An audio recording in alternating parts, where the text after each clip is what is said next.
Morning friends, peas. Poos. Oh! I got a sore finger. Oh, do you know? Daddy got an owie. Oh. Anyway, where are we going? No! Where are we off to? No, I'm telling you. Eduardo's going to school. No, about Emilia's going swimming. No! Today, at my pig house, my cousin Emilia come to my house and see me, poo-poo and pee-pee and eyeballing. Eyeballing? Yeah, the pizza. Mister, we have to go drop Emilia to school. And a Willy Alright. pizza. You gonna go to school? And a Willy pea. And a Willy pea. I'm not ready to let you go yet, okay? No. But he might be sad. He will be sad, guys. He So can't leave me yet. He can't leave me yet. So he needs...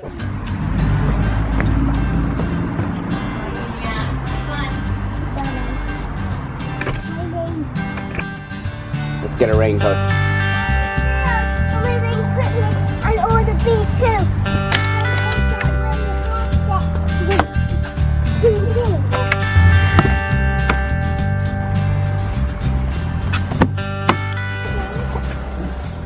Are you ready for the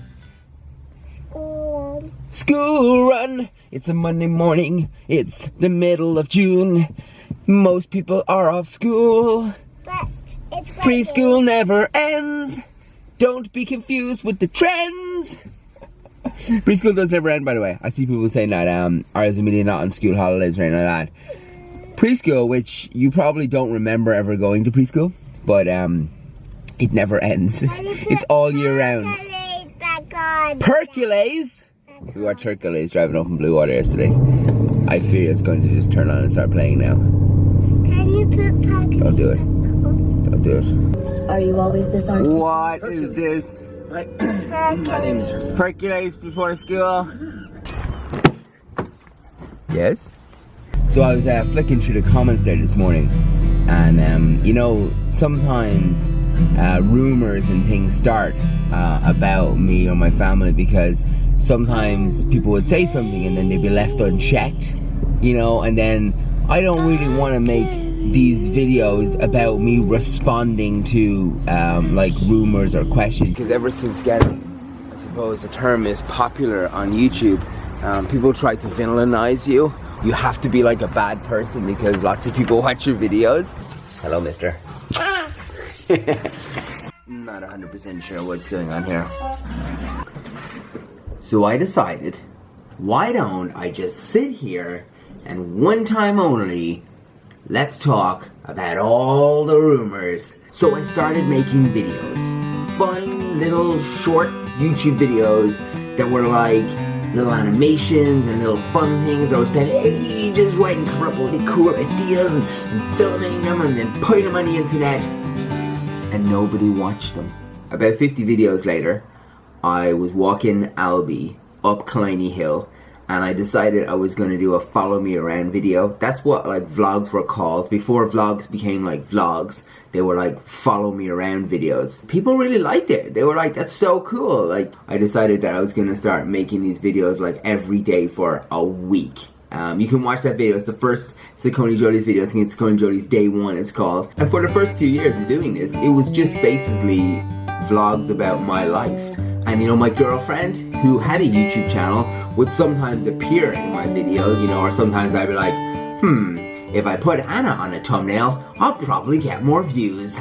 Also at the time, I had a full-time job. I'd get up in the morning and I would vlog a little bit, drive to work, and then I'd go into the studio and I'd do some work, and I'd come out and like lunch breaks, I would try and sneakily like do little clips, and then I'd go home, and then I'd see Anna, and then I'd pet Albie, and then we'd go across to Mahon Point because we lived in Jacob's Island, so I'd go into Mahon Point and I would try and vlog some stuff to try and get some footages for you guys. One day, myself and Anna were sitting in her mom's kitchen, and I don't know how it started, but the idea of marriage sort of broached it, and then we just sort of like, you know, agreed, let's get married. This whole time I was like, I wish like I got to do, I feel like I cheated because I didn't do the proposal thing. I didn't like properly like do the whole thing, and I was like, I can't get married unless I do this properly. I scraped together a bit of cash.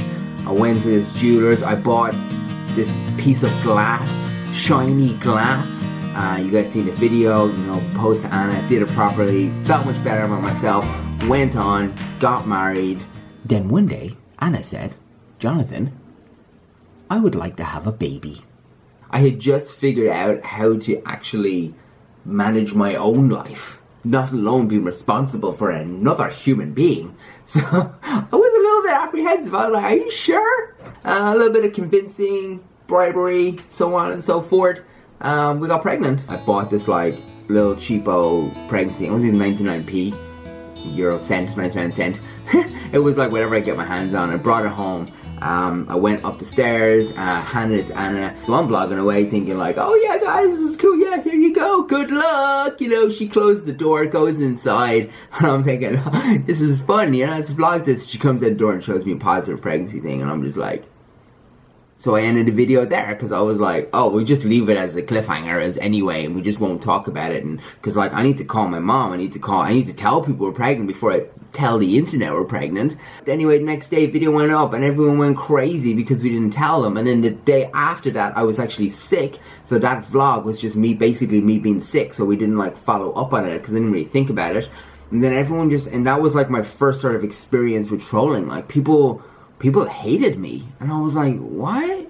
The day we went in to have our baby, we never told you guys what actually happened that day, but as we arrived in the hospital, you know, the hospital management team met us, and they had like union people and nurses management people, and we had to go into this boardroom and explain ourselves. What the hell are we doing? That is what you want to do the day you're about to have your first baby. But there was all these rules, and don't do this and don't do that, and you can't do this and you can't do that, you know. So we went up, you know, did our thing, had the baby, and then the next day we were in our ward room with Emilia, and the same, all these people came back in, but you know, they just gave us a hug, and they were like, sorry, and they were like, look, we just didn't know, and it was a beautiful video you created, and you know, we just didn't know what you were doing. 2 weeks later, we were driving home from Anna's mom's house, and being a parent of your first child makes you a hyper paranoid, delusional, crazy person, and only people with children will understand that. We only have Emilia about 2 weeks, so we're 2 weeks parents, and Anna says something to Emilia and she doesn't respond. So Anna looks back at her, you know, and I'm like driving along, and she's like, oh, Emilia's not responding. Emilia. Anna's like she did some sort of a ninja jiu-jitsu move. She's like, whoosh, and I'm like, what the bloody, there's like feet coming at me. She's in the back of the thing. She's like unbuckling Emilia's thing. She's like, call the ambulance. I'm not a big panicker. I'm normally like the calm one, but this was crazy. I was like, what's going on? So I kick open the door, run to the back. I open the door, I lean in, and I'm like, what's going on? I look down. Emilia just opens her eyes and just looking at me like going, Mom's crazy. She's just a deep sleeper, but we didn't really know Emilia that well, but you can't help but just like go, you know, we were like, afterwards we were like, oh my goodness, we're such idiots. And I think Anna said it on the vlog as we were driving back to the house. She said it in the vlog, and then began the crazy, and still today, people, I hear it now and again, we were like, oh, that time Emilia was unconscious or died, or Emilia has seizures, or and all this stuff, and like, you guys know Emilia, she's perfectly fine. Shortly after that, we moved from that house because there was this internet forum that decided that it was a good idea to post our address. That's a good idea, let's post their address with the newborn baby. People were coming to the house and it was just getting crazy, so we moved to another house. It didn't take long before, of course, the forum were like, hey, let's post their next address. And then after posting the next address, we started getting more hate mail and more stuff started coming to the house. Well, during that time we went on this cruise, and somebody came and like keyed Anna's new car, which was like really sad, you know, and they left all this like hateful mail in our house, you know. And then after that, like, we put up CCTV cameras, and then they started doing through the post. So I got these letters, and there was this card that came once, and it was like, I'm going to like come into your house and like rape your children and murder your wife or something like that. This is coming from a forum. They're getting my home address from this forum that's publishing my home address, so they know where I live, and now you're sending me cards saying you're going to threaten me. Like, it's crazy. So I got out to the police. I'm like getting them involved. I'm like, this is crazy, people, you know. And then next thing they start saying, oh no, he wrote the card, that's what happens. So there's this new fucking... I probably shouldn't, in hindsight, have actually shared the picture of the card, but I was angry, I was annoyed. You know what I mean? I wanted to ventilate, and I did, and it was probably a mistake, but I did it anyway, it happened. But that's the story of the card situation.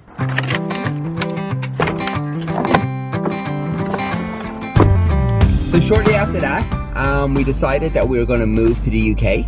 Everything was cool at the start.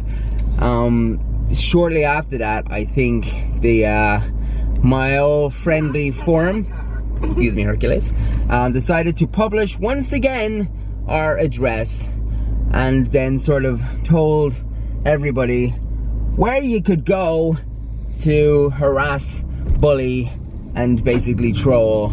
So it started with the planning department. First off, they were called because we put up, you know, that wooden fence that I have there? I put that up so the kids could like play in their garden. We're here to object a giant wall, the wall of the north, to keep the wildlings out. And I was like, wait, what? And then they come in, they're like, where's the wall? And then they look at the little small wooden fence and they're like, oh, seems a bit odd, doesn't it? Next comes the RSPCA.